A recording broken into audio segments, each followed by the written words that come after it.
All right, all right. All right, all right. I told you we were going to do something we've never done before in the history of this church, and I'm going to share with you what that is in a second.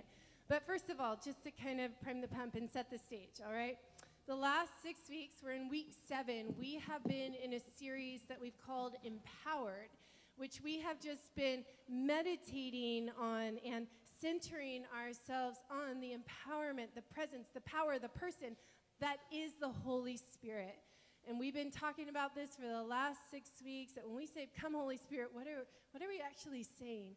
Who is the person of the Holy Spirit? What is the power? What does the presence of the Holy Spirit look like as evidence in our everyday lives? And we've been talking about this for the last 6 weeks.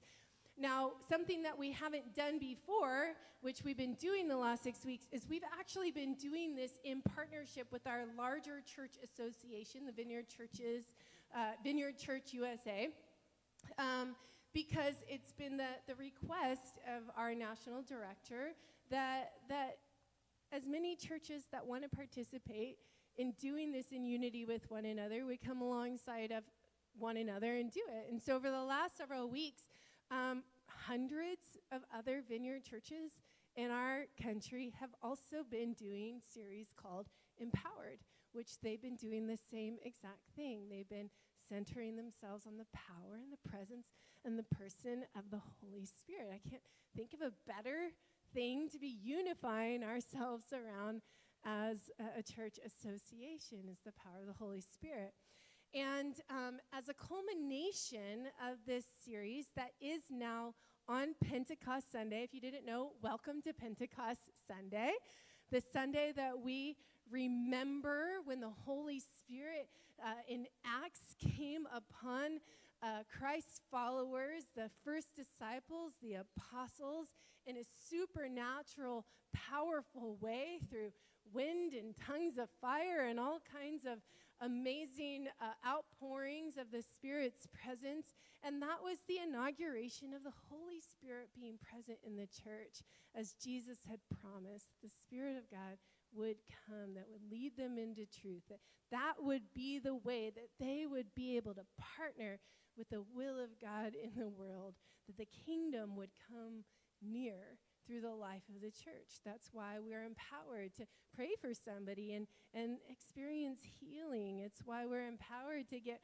words of knowledge and words of truth on behalf of people or ourselves. It's why the gifts of the Holy Spirit are available, readily available for us at any given moment.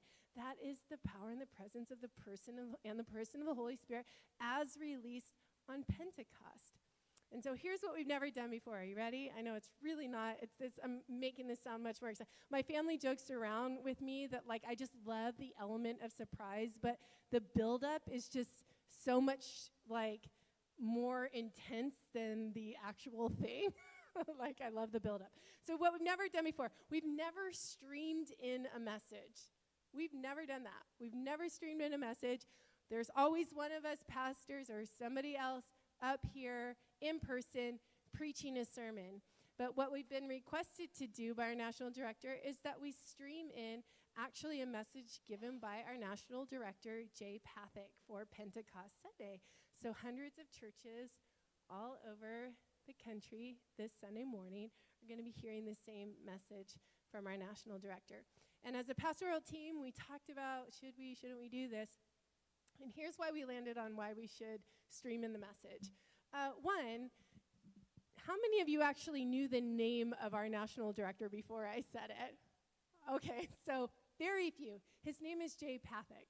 I think many come into this church and they don't even know we're a part of a larger association of vineyard churches. They think maybe we're autonomous in and of ourselves. I doubt many of you, if you didn't know his name, ever even have heard our national director speak or would know what he looks like if he were sitting in this room. And now this is that we don't put him up on a pedestal in any kind of way, or he's not like the voice of the vineyard. The vineyard is many, many people all moving in unity with one another of the Holy Spirit. But I think it is good to know that we're a part of something bigger than just what happens here on Sunday mornings, right? And so we felt like the pros of that, of the opportunity to see that we're a part of something bigger, and also to be unified with that bigger thing beyond just our church community, it was a good thing. It was a good thing for us to do. And so this morning, we're going to stream in Jay Pathak, and he's going to share with us the message of the morning on this Pentecost Sunday, and then we're just going to do what we do as a church afterwards, and we're going to invite the power and the presence of the Holy Spirit to come and minister, and we'll take it from there. But does that sound good? Yeah? Okay, so I'm going to introduce you to Jay Pathak, everybody. Here he is.